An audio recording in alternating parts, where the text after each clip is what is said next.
be an interactive panel. So all the attendees, please do me a favor, start throwing in some questions in the questions and answers. Anything on these topics, how they relate together, how they work together, any questions you have, we'd love to get them answered here.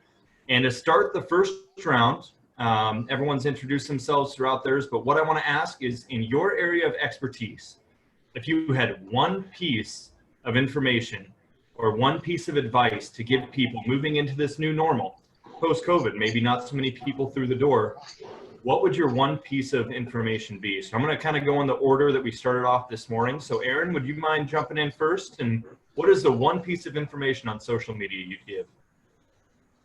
Well, I would say just to have a presence on social media.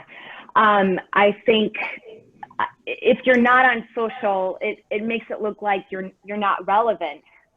So just to get in there, update your information, even if you can't post every day, that's fine, but update everything and just, of course, pop in every few days and post something. You don't want to have the last post be from a year ago.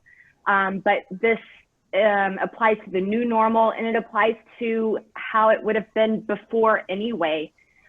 Social is now a part of, or it should be a part of your marketing plan, and everybody's going to social, and it's not just the younger people who are on social anymore.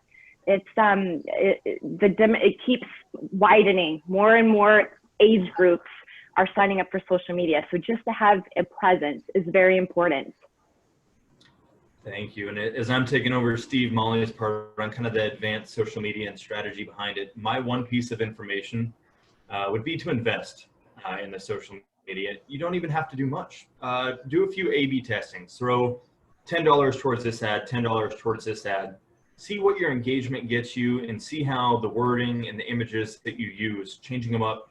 As he said, doing something different that grabs attention, maybe throwing in black and white photos because everyone's doing color, or just doing something a little bit different to get you that extra attention. $10 here and $10 here, there isn't going to hurt any business's bottom dollar, and you would be amazed to see the engagement you get. So that's the piece I'd give on the advanced social media. Maren, how about for you? Can I say something real quickly? Can I pipe? Facebook is still, to me, like, you get the most bang for your buck by investing on Facebook as far as advertising goes. Sounds good. I agree with that. All right. So Maren, this is your virtual customer experience. What is the one piece of information you give? On social media or on virtual customer experience? Well, you can do either. What's the one piece in this new normal that you would recommend? So I would say to experiment, right? Because nobody kind of really knows what they're doing right now. I got into this space in like 2007, 2008 when Twitter was new and Facebook was just for college students and all of that other stuff. And it was a real kind of chaotic thing at that time. I feel like we're experiencing the same thing, not to be opportunistic, but trying a lot of different things that you might not have had the chutzpah to try before. I think is the one thing that I would absolutely recommend. And since this is a virtual conference, I would probably be drinking, so I'm just gonna do that. Holly, Christy, and I were just talking about all of us having a drink during this last portion. Yeah. I went from my office yesterday, so I'm out of it. But yeah, instead of A/B testing, A through Z testing, I like that. Jim and Mike, what would your piece of information or your piece of advice be? I think it's along the lines of what Erin said, is remain connected. I think you can use email. You're not going to be able to connect with a lot of your customers in person or clients in person right now. So being consistent with your emails to them and not just dropping off the face of the earth for a couple months just because they can't come in and visit you in person or do business as you normally would. I think being able to connect with an email once a week lets them know that you're still there, you're still alive, your business is still operating, and when you can get back in person, they'll be ready and they know that you're still there. I think it's just, like I said, to her point, just remaining connected to them. I think also taking advantage, it's not email focused, but taking advantages of little things you've noticed in your business that might stick out a little more at this time. I've noticed at many places around town, have started to see the Brickway Brewery hand sanitizer. I think it was just kind of ingenious on their part. They're like, we see a need in the community. We can do this. We're well positioned to do it. And I mean, that's a fantastic advertising campaign they've had for no more money than just creating some hand sanitizer. And that's hard to do because a lot of businesses, it's just like there isn't much maybe you can do, but I think it's kind of thinking outside the box and gosh, is there something that we offer, or in our particular location, is there something inherent to where we are in town that we could do something a little bit different that has nothing to do with our normal business that could at least keep us in the public eye, because it's so hard to be out of the public eye for God knows how long this is going to go on, you know? Yeah, being resourceful. Yeah.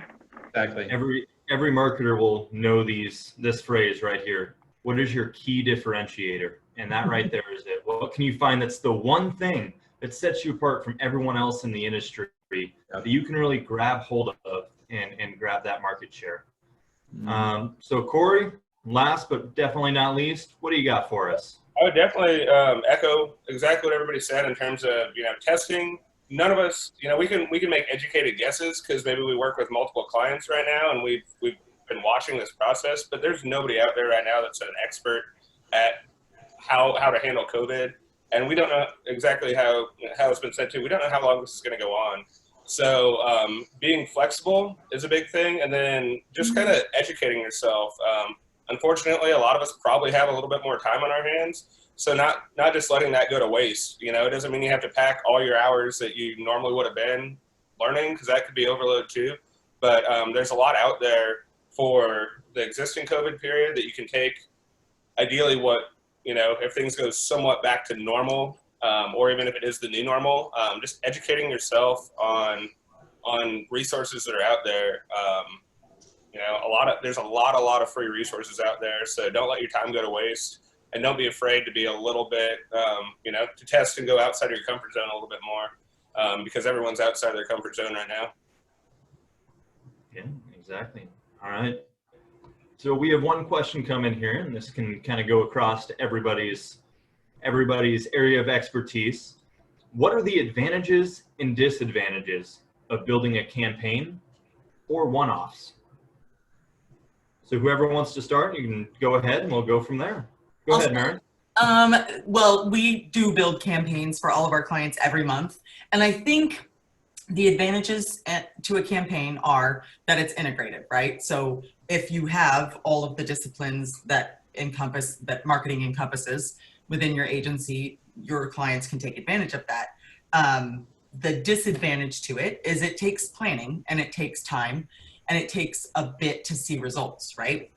The advantages of one-offs is that you can quickly spin it up, you can get it out, you can see a spike, people are happy, but it tends not to last quite as long as a really well thought out campaign where you're talking about social and email and digital ads and content and the whole kit and caboodle. So I would say that one-offs are faster and quicker results. And I would say campaigns require a little bit more thought, and sometimes people can let perfect be the enemy of good, and it gets hard to get them off the ground. I'd say on that too, where you see a spike, they could also dramatically just fail, and you're like, you don't have anything to build on. It's like, well, that was a huge flop. Because when you have the one-off, sometimes it's just more of a spur of the moment off your head, and sometimes you have the best creative off of that, and sometimes it's only funny to you, or it seemed like a good idea at the time, and no one else gets it. Where ideally, kind of echoing, when you're creating that campaign, you're spending a lot more time. You're really fleshing out the ifs and ands and what ifs a lot more than you would on kind of just a one-off kind of spur of the moment piece. So I would say, the campaigns definitely should be the backbone, but there's nothing wrong with, trying something new and doing the one-off off here and there, because you can get those instantaneous results, and maybe you take some of that information to build a later campaign on based upon what really reacted or someone ate into right off the cuff. Yep. Yeah, I think if you think of a campaign as, let's say you're creating a 6-month campaign, the end of that campaign should be the launching pad for your next one-off campaign. So I think it's like having that long-term goal in mind is key, and not just getting out there because you think, well, we need to be out there, we need to be in front of people. That may be true, but what is your goal? And is your goal to make sure you have an extra 5,000 people know who you are or something? But getting to that point where the next one-off campaign you do, or you spin something up very quickly, your brand is in a much stronger position than it would have been without a campaign. So I think it's accepting that a long-term goal is not going to happen overnight, and it's long-term for a reason, and it might take a year or two to get there.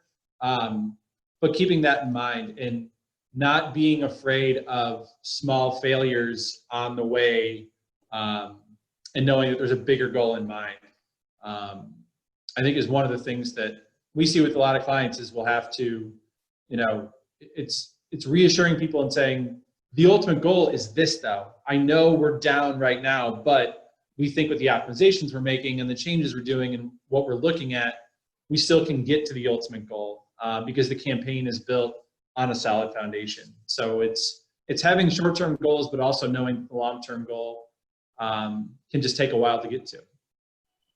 Yeah, I agree with those points. I also see it more as a campaign is building your brand. That is establishing who you are, your look, your feel, your voice. Whereas it was said earlier, the one-offs are more for the immediate reactions. That's for flash sales or specials or a creative idea that you just had that you want to see how it works. And in my opinion, to really build who you are as a company, especially post-COVID, a lot of these businesses relied on feet in the door, right? They relied on traffic, and going forward, you're just not going to get as much as you did. It may get there at some point, but we don't know how long this is going to last. And one of my big reasons, I guess, for coming up with this webinar today was you need to start now, building who you are, building who your brand is, building your message, building your online platform for sales to get to where you need to be come Christmas season, come the time when everyone's buying everything. And so I see campaigns as more of the long-term branding, messaging, and establishing who you are, whereas the one-offs are kind of those quick responses. All right. I didn't know if Erin wanted to say anything on that, but if you don't, I have a question that I'd like to ask a follow-up to that, which is, are we still working on like 6-month campaigns? Like now? You know what I'm saying? Like, is that still a thing that we're doing? I know for us, we were starting to move down to quarterly even before this hit. And I just didn't know how you guys were feeling about planning for the apocalypse. I don't know. So, Erin, did you have anything to add? Otherwise, we can go towards that question. No, I didn't. Nope. All right. So I'll jump in there real quick, Maren. So here and with my previous clients, they're not my clients anymore, I handed them off, but I've kind of advised everybody to do nothing past the 60 to 90 day mark. Because everything is changing. Every time I started here a week before the world ended. And every time I've built something, I've changed it a week later because, regulations changed, rules changed, expectancy on when this was going to end changed. Because of how much it is, the return on your investment for continually changing and adapting is going to drop. So if you're going for a 6-month campaign and you're readjusting it every 3 weeks, the amount of money, time, and resources put into that did not justify the 6-month campaign, in my opinion. I would tell people at this point, plan on 60 to 90 days until we have something a little more concrete to move with, something a little more stable. Yeah, and we've actually halted quite a few of our campaigns. Of course, we're in a different position where in the travel industry, and people for a while just weren't traveling. So we're looking at picking up again, but we just had to halt altogether for a bit. But like you said, it's just, for us, it's even day to day. It's really just, things can change so quickly, but for us, a lot of it's just day to day. I would definitely say, at least from, if I'm thinking of some of the AdWords campaigns and things like that, that we worked on, we've definitely, some have just been 100% halted. A lot more have gone down to the, like you were saying, 60, 90 days. But there's also ones that it's kind of they stay the course, where maybe it's not it's a different type of campaign where it's not the creative behind it. It's more of an informational, and they have a set budget to just drive traffic to their website. Maybe it's a home remodel or landscaping, things like that, that are still necessary. And in a way, some people are a little bit more noticing right now because they're sitting at home all the time and they're like, man, I should really get around to this project and stuff like that. So we've noticed some of those clients, it really hasn't changed that much. They might not be doing promos and things like that they were in the past, but it's been good to see some people not afraid to, some people it's just like, hey, we got to freeze all of our budgets. But then other people are really realizing if you've built something over the course of, 6 months, a year, 5 years, whatever it is, if you just stop everything all at once, I think that even goes into what you were saying, Erin, with social media. Like, you have to let people know you're still there. We can't just all drop off the face of the earth. So, and the way you're thinking from a client's perspective, that is, if you're thinking just, should we start, should we not? Don't be afraid to stay the course of what you're doing, but be very flexible. We definitely have seen some things that are still working just as well, if not better than they were last year, but we know it's not the right time to roll out a new, happy, fluffy campaign to go along with it. You say that. I also think that right now, yes, staying the course on social media and email is a great way to go. But now there is a large opportunity out there for paid advertising, whether it's social media or website, because the amount of individuals advertising is so low right now that your pay-per-click cost is dropping solely because the number of individuals who will see it is increasing.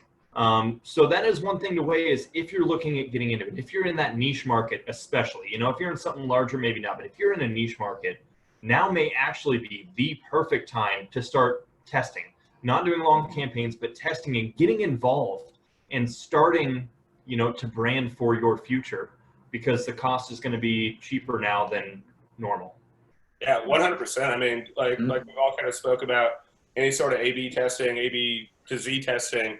Right now is the time you can throw small marketing dollars in and really kind of see what's working. So then when things do start to ramp up a bit more, you can take that information that you've been able to gather and actually have physical results that you can test that to build upon when the time's right for you to attack full fledged. Right now is definitely not the time to be 100% scared to kind of get in the game. Mike, I think I cut you off, so I'm gonna have you jump in here. Sorry. I think it's a great time to remember that a lot of paid media partners, that fixed rates are not always fixed, and you can negotiate just about everything. I think that's true, but it's especially true now. We've seen, especially in some of the more traditional forms of media that we still do with some of our clients, outdoor billboards, TV, even print, the leverage that advertisers have right now is huge, because those folks are struggling too to fill all the billboard space and everything. And I think if you have the means to do it, and you have a few dollars to spare, sometimes investing a little more here, it's almost like buying land when it's cheap, because when we eventually do come out of this, you're going to be in a little bit of a better position if you've had a slightly stronger presence than your competitors have. I agree totally. There's tons of inventory out there right now, and it's cheap. So I got a question that came over text, not through the Q&A. But it said, I personally wonder if there are things or trends to avoid on digital platforms.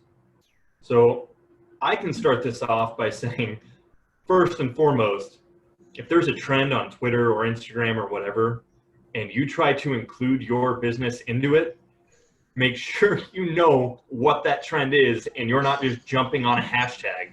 I cannot tell you how many times I've seen a company be socially deaf to what the cause is and jumping on board. For instance, someone saying something entirely insensitive, but just throwing in Black Lives Matter, just so that they're found in that hashtag and they're a part of the conversation. So that's one trend that I would say, if you're going to jump on board with a trend, you make sure you understand its entirety. Yes, definitely agree with that. Also, remember, sarcasm and satire doesn't always come across on text either. So you might think you're being smart, and including those, it's going to go whoosh over at least 50% of the people, and it can definitely cause a backlash on that too. So just piggybacking, you see a lot of people posting on stuff that's just super cringeworthy, and you're like, no, just keep it away. Keep your fingers off the tweets. If you're not 100% sure, at least run it by a few people first with some different. Yes. That was going to be my big advice, is just, it doesn't hurt to have somebody else read it before you put it out there. From my vantage point, I would say, I loved the example that you gave of the Black Lives Matter thing, but recognizing the difference between a trend and a movement.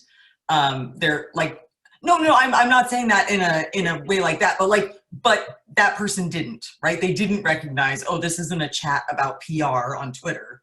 This is like a serious thing that's encompassing the globe. So recognizing that and not seeing every hashtag as an opportunity to surf that wave is the first very obvious thing. The second thing is like a little, like way less serious and way less obvious. And it's just, there are a lot of people selling templates, like 101 email templates, 105 Instagram prompts, things like this. And that would be a trend I would not jump on. You see it everywhere, and it seems like a quick fix. And I know a lot of clients have come to us and asked about that. I think that's a poor choice. And then everybody's wearing the same t-shirt from Target, right? Like, so just avoid that. Those are the two things that I would avoid. Mike and Jim, do you have anything you want to toss in on this one? I would just say sometimes it's like, be original is the best thing you can do. I think too often we'll dive in on a trend, and it's been a trend for 2 weeks, and then it's like, well, what's the point? Does anybody even care? If you have a great social team, or you are pretty savvy and you see something developing very quickly, and you feel like you're one of the first to do it, great. But otherwise, I think sometimes it's just being resourceful, like we said, looking around and what can I do that is, sincere and will gain me some positive attention. Sometimes you can come up with your own trend just by doing something very simple, and it's hard to predict that. But I think sometimes it's, don't worry so much about what the neighbors are doing. Just focus on yourself and what the 2 or 3 things you do really well, and keep doing that over time, and you're going to grow a pretty strong presence, especially in social. I agree with that. I want to say just one thing, and I think you said 2 things that are really important, which is staying true to like kind of your mission and being yourself. Mm-hmm. And so with the Black Lives Matter, I work with a lot of HR and recruiting tech companies. So like everything is like double sensitive all the time. And so they're all B2B. And when all of this happened, they were all focused on what's the right message? What do we say? We don't want to be pandering. It was a whole tightrope. And one of our clients, I felt like, did a really great job of making it about the day and the movement, and then continuing to put out diversity and inclusion content throughout the rest of the month, and make sure, and they're still doing it and saying like, okay, we already had this. We were already working on these things. Here they are again, because this matters to us as a company. So I think like being genuine, yeah, and not just saying like, hey, yeah, me too. Yeah, there's that old saying to kind of back that up, that by the time your parents do it, it's dead. And that's kind of one of those sayings that by the time corporations jump on it, that trend is dead. Cool. The second Kellogg or the second a large corporation jumps on and tries to try to replicate it or be a part of it, you've just killed that trend. So as they mentioned, you know, if it's been out for a few weeks and then your company decides that, oh, maybe we should get involved, at that point, it's done. No. All right. Anything else on this? Otherwise, we got a few more questions we have lined up. Well, I just want to say it's an opportunity to do something fun. I don't know if you'd call this a trend, but like the Dolly Parton challenge or whatever. I don't really do a lot of the trendy stuff with Visit Omaha, but that was just a fun thing for us to do. And so I don't know, it's just a nice opportunity to have a little fun too if you tend to be a little more serious on social. And a lot of those go depending again on who your company is, what the atmosphere and the message you want to send. So I agree with that completely. If that's the type of company that you have, that's fantastic. So I have one here that again was sent in that says, what are 3 pieces of software? I don't know whether that means paid, free, whatever. What are 3 pieces of software that you would consider vital to any business trying to move online? I could start off by absolutely saying any piece of email software. You need to be able to have that platform. I would say a photo editing software, whether that's something as simple as Snapseed or VSCO, or for me, it'd be Photoshop, Lightroom, things like that. But those 2, I would say, are probably the most important in the line of work that I've done. And the 3rd software I would say is a good tracking software, whether that's tracking what you do on all your social sites. But for me, it's always been a little bit bigger. It's been a CRM software. You don't have to do the big 800-pound gorilla and go something as large as Salesforce, but there are tons of other ones out there that are free or cheap. That what it does is it'll be able to track your customer base. It'll tell you who comes back over and over. It'll give you a ranking for how good of a customer or an advocate they are for you. So the 3 pieces of software I'd say are that CRM, some sort of photo or video editing software, and then an email platform. Yeah, that's kind of a loaded, kind of broad question, you know, because every business is going to be very different. You know, I'd say going back into the tracking, even things like I said, Google Analytics, some of the things I went over in mine. There's a lot of free Google. It's not necessarily software, but it's an online applications that are free, easy to use, easy to set up, easy to track. I'll definitely echo on the other 2 you said though, with photo editor. You want to be able to put stuff out. You still got to create content for social. You need to create content for if you have Google display ads, you know, any of that. And then just like I said, tracking, analytics can do it. AdWords does it for those specific things, but you know, there's lots of marketing automation software out there too, where, you know, you can get into that. Hey, this person visited your website.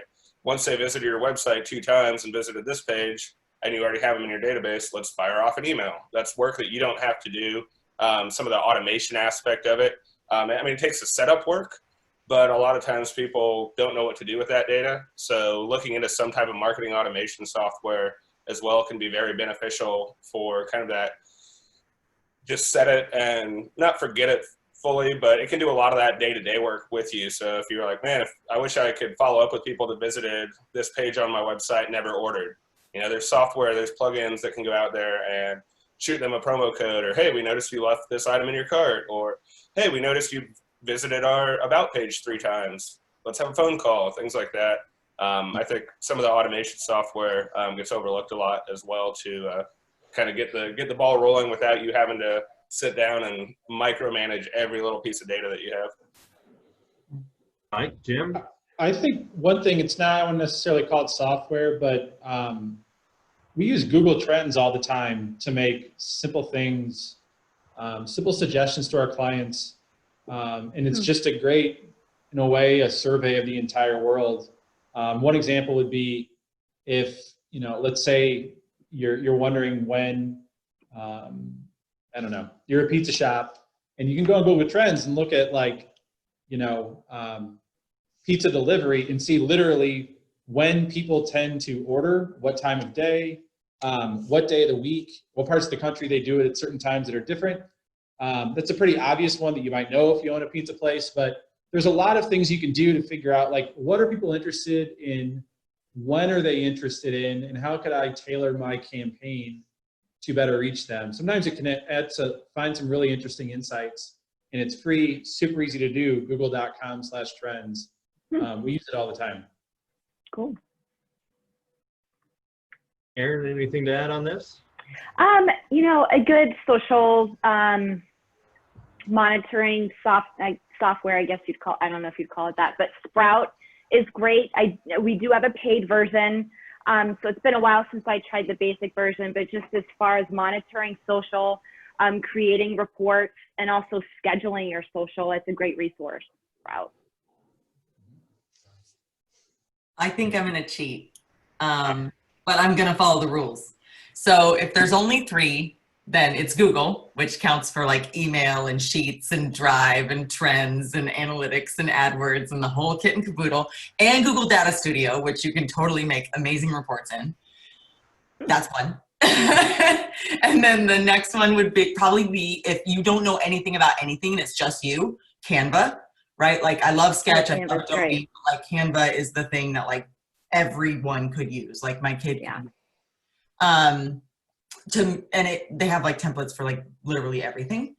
And then the final one would probably be Hootsuite, simply because even though you can use Google templates to do like a lot of stuff in email right now, but you can't have a social scheduler in any of those other programs that I know of.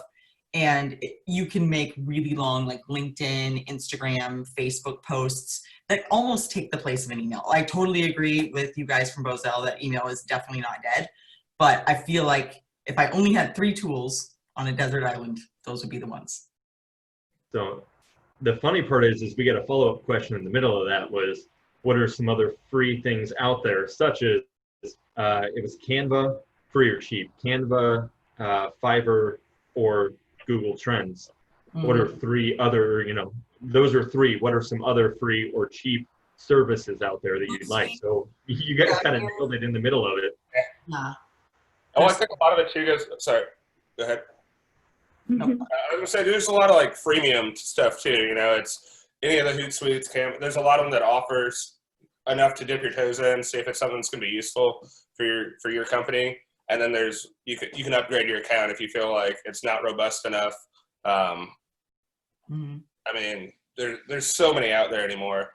But most things on Google, until you get into AdWords, look at all the Google tools first. I think we've all mentioned a lot of different ones, and they're so robust, and you can do a lot more than you think. It's not just a search engine. If you're not familiar with all the offerings that Google has out there for free for businesses, definitely spend a little bit of time and take a look into those a little bit more too. Okay. Yeah, I'd say Facebook Ad Manager is great too, because it's effectively free. If you have a Facebook account, you can just set up a Facebook ad. You don't even have to run an ad, but you can find out a lot about audience sizes and what people are interested in your community.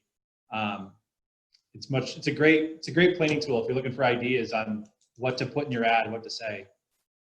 That's smart. Sounds good. Well, with a few minutes left, we're running out of the questions here. And so what I'd like to do is I'd actually like to throw it back to the panel and say, is there any one topic that you'd like to talk about or ask that you think some other people here may have an area of expertise and you have questions yourself you'd like to ask? I think sometimes that gives a bigger overview. Yeah, you'd be diving in deeper, but it sometimes gives people an overview of what ad agencies find important, not just, smaller companies. I guess I have a question. I talked earlier about like how far in the future we're planning and how that's really hard to gauge. How many of you are you using personas, or have those personas changed significantly, whether they're buyer or otherwise, based on we thought we knew what Bob, 45 with a bachelor's and did part of his master's, was doing over at FDR, HDR, whatever it is. But we thought we knew that guy, but now that guy is kind of at home with 2 kids and they're screaming and he can't do his work. And is he looking at The Economist now? Probably not, right? So we don't know his viewing habits. We don't know his consumption habits. They've all changed. So one, do you use personas? And two, how have those personas changed in the face of COVID? Or not? Nobody wants to jump for us? Huh? I will. Sorry. Happy hitters already. In the past, as I mentioned, I no longer have a bunch of clients since I accepted this position in March. But in the past, I absolutely group people together in those different identifiers for who someone is. You know, it's not just age, but it's demographic, it's geological area, it's all these different pieces that feed into the type of customer or client that you're specifically looking for. You know, the rule of thumb is 80% of your business comes from 20%, right? So how do you identify that 20%? And what I'll tell you from accepting this new position is I came in and they said, oh yeah, this is who comes here. This is who buys our stuff. This is who does this. This is who shops at all the different stores, the restaurants, bars. This is who comes to this type of hotel. And what I've found is I have kind of flipped that on its head in the last 3 months, and not even on purpose, just due to COVID. So I think one of the things that everyone needs to stop and take a look at if they already have campaigns going is, has the effectiveness dropped?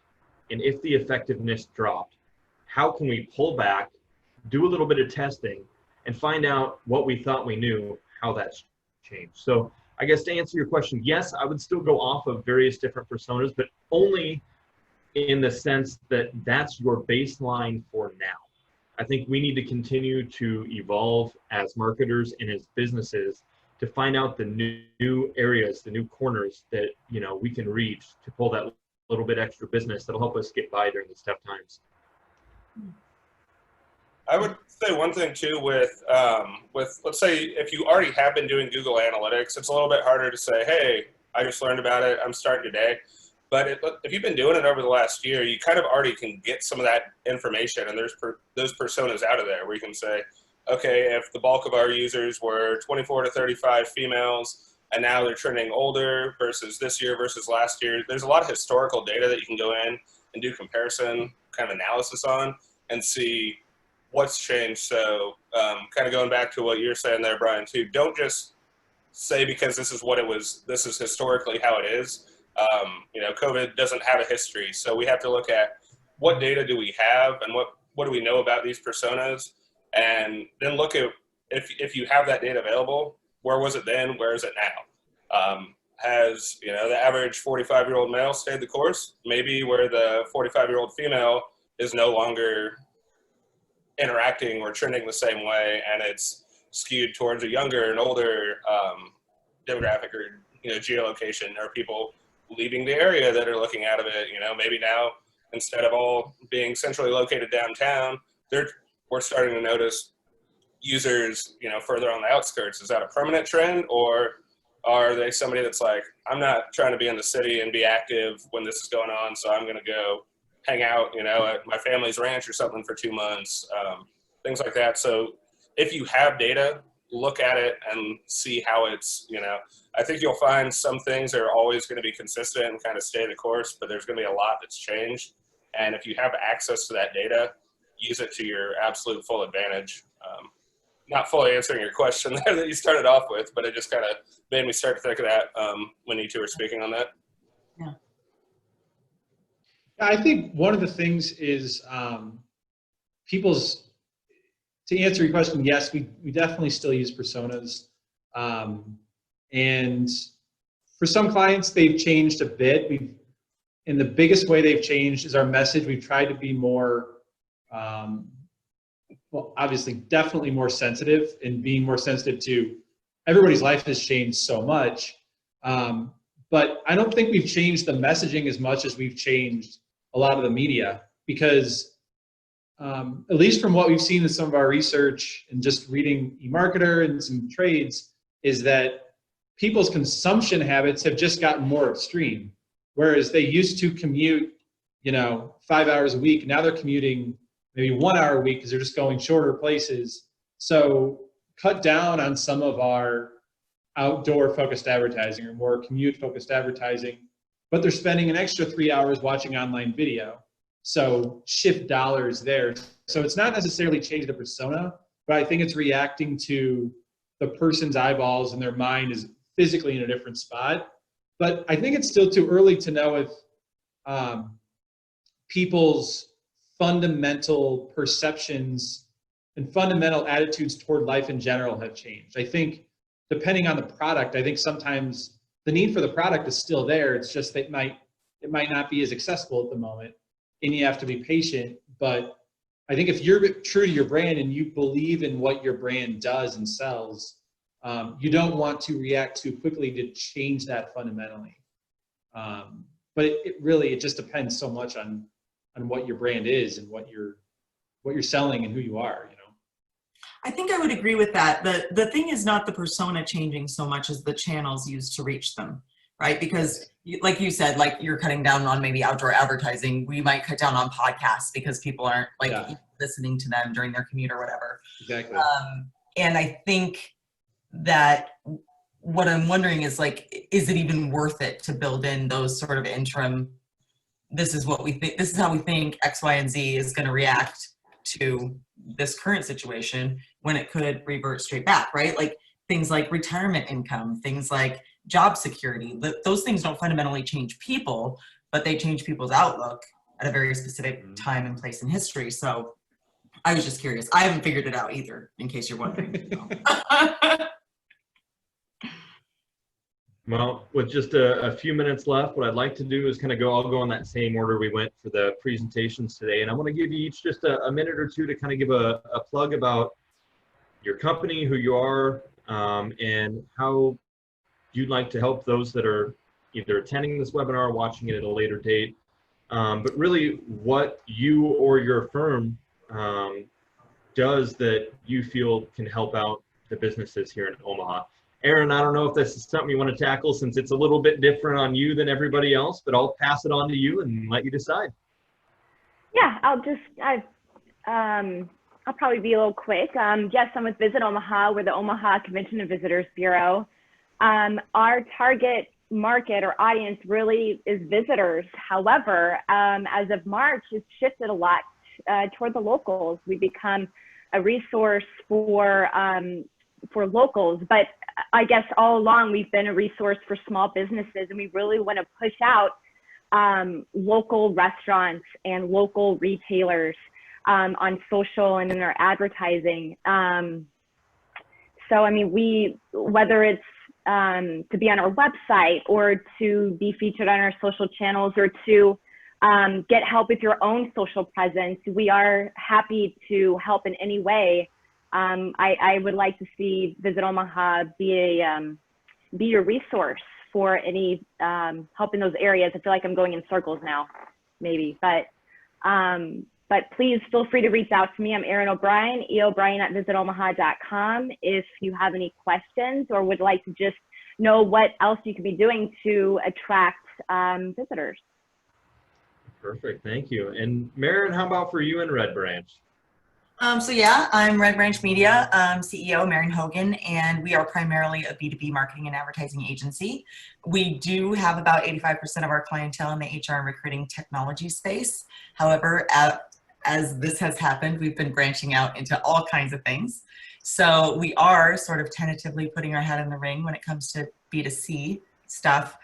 Erin, I just wanted to say that when I was actually in recruiting and working in a recruiting firm, Visit Omaha and the Nebraska Commission and all this stuff were so helpful in helping me attract candidates to this area, which, you know, great to hear. 12 whatever years ago was hard. So I do think that it is a resource for small businesses in more ways than probably even you guys know. So that's great. Thank you for that note. Maren, would you say you're red branching out to B2C? Sorry, horrible joke. I'm not even. Oh, we're the worst with the puns. It's fine. Yeah, but I'm not even a dad, and I got the dad jokes. All right. So Mike and Jim, how about a little bit from Bozell? Yeah, we're Bozell, and as I said, I think we're a full service agency here in downtown Omaha, and I think a few things that set us apart are we pride ourselves on being the customer's voice and the customer's eyes.